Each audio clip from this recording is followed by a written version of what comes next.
Newest வெரைட்டிங்க ஓகேண்ணா. நிறைய பேர் நம்மகிட்ட கேட்டுதீங்க, கிட்டத்தட்ட ஒரு 1 இயருக்கு முன்னாடி இருந்தே கேட்டுதீங்க. இப்போதான் நம்மகிட்ட ஸ்டாக் வந்திருக்கு. அப்படி என்னென்ன பிளான்ட்னு கேட்டிங்கன்னா ஒயிட் டைமண்ட் கொய்யா ஓகேங்களா. ஏன்னா பார்த்தீங்கன்னா நம்ம ரெட் டைமண்ட் கொய்யா வச்சுருந்துங்க. ஒயிட் டைமண்ட் கூட நிறைய பேர் கேட்டுதீங்க ஓகேங்களா. ஏன்னா பார்த்தீங்கன்னா இதில் சீட்லெஸ் வெரைட்டி ஓகேங்களா. விதை இல்லாத ஒரு கொய்யா பழம், நல்ல ஒரு டேஸ்ட், நல்ல ஆப்பிள் மாதிரி இருக்கும். இந்த ஜப்பான் கொய்யா சாப்பிட்டீங்கன்னா வேறு எந்த கொய்யாவும் நீங்கள் சாப்பிடவே மாட்டீங்க. அந்த அளவுக்கு நல்லா ஸ்வீட்டஸ்ட் வெரைட்டி. நிறைய பேர் நீங்கள் வந்து பார்த்தீங்கன்னா ஜப்பான் கொய்யா சாப்பிடுங்க. எல்லாருமே சொன்னது என்னென்னா ஸ்வீட் சூப்பராக இருக்குப்பா, சாஃப்டாக இருக்குது, நல்ல இனிப்பு, நல்ல டேஸ்ட்டு, வேறு லெவல்ன்றாங்க ஓகே. அந்த மாதிரி வந்து பார்த்தீங்கன்னா இதே மாதிரி தான் ஒயிட் டைமண்ட் கொய்யாவும் இது நியூவஸ்ட் வெரைட்டி. இதுக்கு அப்டேட்டாக வந்து பார்த்தீங்கன்னா பிளாக் டைமண்ட் கொய்யாவும் நம்மக்கிட்ட இருக்குங்க. அதுவும் அப்டேட் பண்ண போகிறேன், செக் பண்ணி பாருங்கள், கூடிய விரைவில் வரும் ஓகேனா. ஒயிட் ஜப்பான் கொய்யா வந்து பார்த்தீங்கன்னா எல்லாமே இருக்கு பாருங்கள். ஒயிட் ஜப்பான் கொய்யா, ஒயிட் டைமண்ட் கொய்யான்னு, சீட்லெஸ் கொய்யான்னு சொல்லக்கூடிய வெரைட்டி தான் இது. இதோட லீஃப் எல்லாமே இந்த மாதிரி தான் இருக்கும் ஓகேங்களா. ஏன்னா பார்த்தீங்கன்னா இங்கே பாருங்கள், இதெல்லாம் எல்லாமே வந்து ஜப்பான் கொய்யோட லீஃப் வந்து பார்த்தீங்கன்னா ரவுண்ட் ஷேப்பில் வரும்.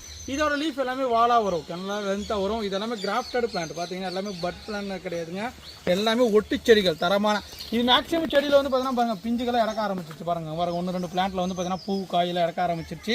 நீங்கள் இந்த பிளான்ட்டும் பார்த்தீங்கன்னா மொட்டை மாடியில் வச்சுக்கலாம், தரையிலே வச்சுக்கலாம். கொய்யா பொறுத்த வரைக்கும் பார்த்தீங்கன்னா ஆல் சீசன் வெரைட்டி.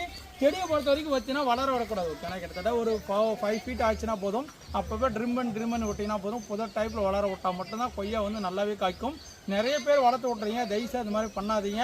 உங்களோட கொய்யா மரம் வச்சுருந்தா கூட இப்போ கூட வந்து வீடியோ பார்த்துருந்தீங்கன்னா தயவுசெய்து போய் உடனடியே போய் உங்களோட கொய்யா வந்து பார்த்தீங்கன்னா இந்த மாதிரி கட் பண்ணி விட்ருங்க. நல்லா புதர் டைப்பில் வளர்த்தா தான் உங்களுக்கு ஈல்டு ஜாஸ்தியாக வரும், பழமும் நல்லா நிறைய காய்க்க வைக்கணும். அப்போ தான் வந்து பார்த்தீங்கன்னா உங்களுக்கு நிறைய பழங்களும் கிடைக்கும் வைக்கணும். யாருக்கும் வேணும்னு நினச்சிங்கன்னா ஒயிட் ஜப்பான் கொய்யா டேஸ்ட் கொய்யா ஓகேண்ணா, சூப்பராக இருக்குங்க, அல்டிமேட், நான் கேரண்டி. வேணுமாக்கிறோம் ஒயிட்